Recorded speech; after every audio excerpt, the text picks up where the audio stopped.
Assalamualaikum warahmatullahi wabarakatuh. Izin memperkenalkan diri, nama saya Haji Sofwan, NPM 1921 Prodi Hukum Tata Negara Fakultas Syariah. Saya dari kelas semester 4 kelas A.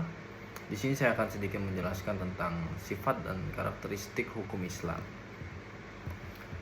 Yang pertama, sempurna. Sempurna artinya utuh, lengkap segalanya. Kesempurnaan hukum Islam, syariat dapat dilihat dengan diturunkannya syariat Islam dalam bentuk yang umum dan mengglobal permasalahannya, kecuali hal-hal yang bersifat langgeng. Nah, memuat prinsip-prinsip hukum terperinci, konkret dan teknis. Misalnya, masalah peribadahan, perkawinan, perceraian dan warisan diterangkan secara eksplisit, terperinci lah.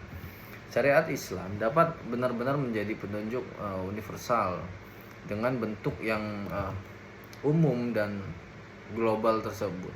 Syariat Islam juga dapat diterima di semua tempat dan di setiap saat. Juga diharapkan untuk hukum Islam tersebut dapat berlaku sepanjang masa. Kemudian elastis. Sifat dan karakteristik hukum Islam yang kedua yakni elastis, mudah diubah bentuknya dan mudah kembali ke bentuk asal, lentur dan luas lah. Kelestariannya, keelastisannya itu mencakup di segala bidang kehidupan manusia, baik jasmani maupun rohani, baik mengenai hubungan manusia dengan Tuhannya maupun hubungan interaksi sesama manusia, juga tuntunan mengenai kehidupan manusia di dunia dan di akhirat. Hukum Islam memerhatikan segala aspek kehidupan manusia, baik di bidang muamalah, ibadah, jinayah, siasah, dan bidang-bidang lainnya.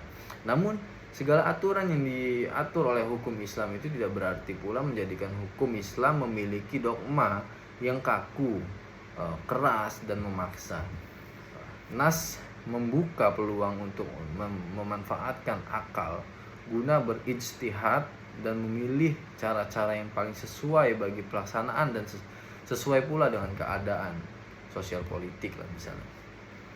Universal berarti umum, berlaku untuk semua orang atau seluruh dunia, bersifat melingkupi seluruh dunia. Ini berarti hukum Islam itu tidak dibatasi oleh lautan maupun batasan suatu negara. Bukti yang menunjukkan bahwa hukum Islam itu mempunyai sifat universal atau tidak harus dikembalikan kepada Al-Quran. Universal hukum Islam ini dinyatakan oleh Al-Quran sendiri yang berbunyi, dan tidaklah kami, Allah, mengutus kamu Muhammad melainkan untuk menjadi rahmat bagi semesta alam. Quran surat Al-Anbiya ayat 107. Dan kami, Allah, tidak mengutus kamu Muhammad melainkan kepada umat manusia seluruhnya sebagai pembawa berita gembira dan sebagai pemberi peringatan. Tetapi kebanyakan manusia tidak mengetahuinya. Quran surat Al-Saba ayat 28. Kedua ayat Al-Quran ini menyatakan bahwa syariat Islam dibawa oleh Nabi Muhammad SAW bukanlah dikhususkan untuk orang Arab saja, namun berlaku bagi seluruh umat manusia yang ada di seluruh dunia.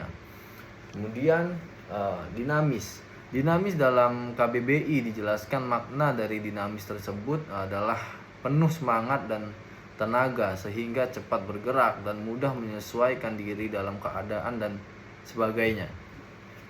Kedinamisan hukum Islam terletak pada dasar-dasar yang menjadi dasar dari dan tiang pokok bagi hukum Islam tersebut.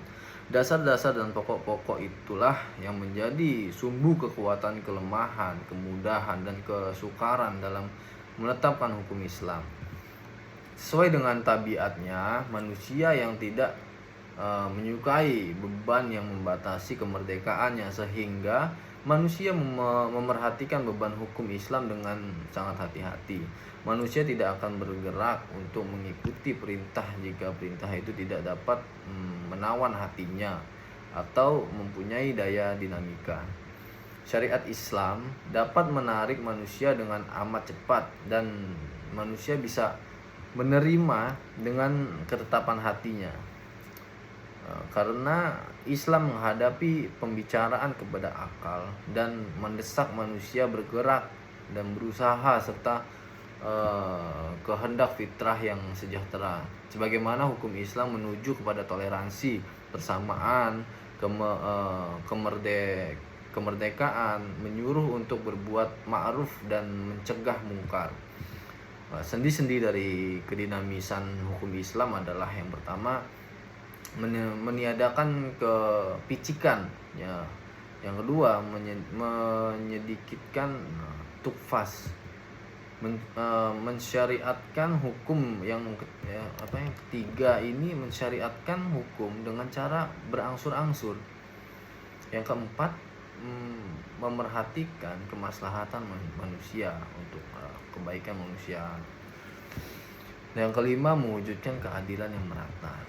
Kemudian sifat yang sistematis. Syariat Islam bersifat sistematis, artinya ia mencerminkan sejumlah doktrinnya bertalian dan berhubungan di antara satu dengan lainnya secara logis.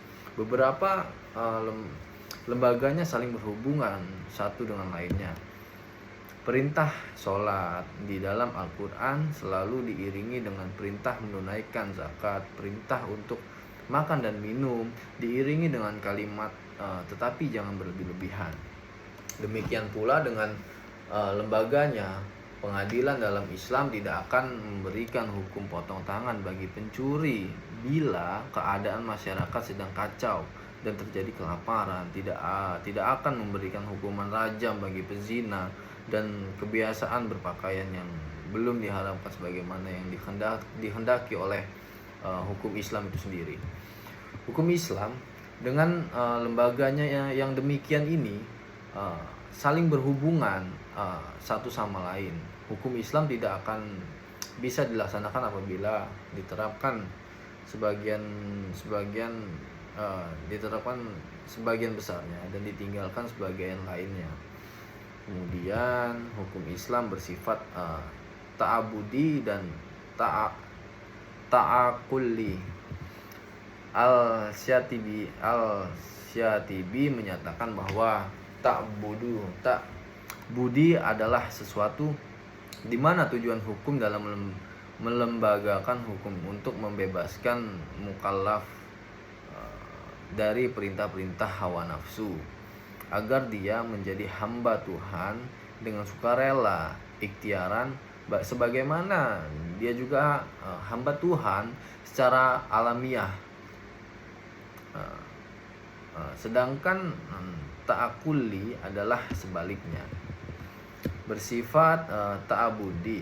Lebih jelasnya, ta'abudi adalah suatu bentuk ibadah yang tujuan utamanya untuk mendekati diri kepada Allah, yakni beriman kepadanya dan segala konsekuensinya berupa ibadah dan mengandung sifat ta'abudi murni. Artinya, maka ide dan konsep yang terkandung di dalamnya tidak dapat dinar atau suprarasional. Manusia harus menerima apa saja yang telah ditetapkan oleh syariat Islam.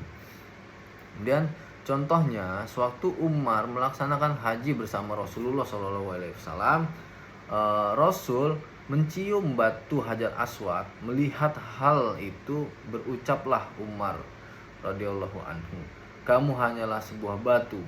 Jika aku tidak melihat Rasul menciummu, niscaya tidak akan aku lakukan hal ini." Kemudian bersifat ta'akuli. Kedua, yakni ta'akuli berbentuk dalam bidang muamalah. Ta'akuli ini bersifat duniawi yang maknanya dapat dipahami oleh nalar. Nalar makullah al-makna atau rasional. Maka manusia dapat melakukannya dengan bantuan nalar dan pemikiran manusia.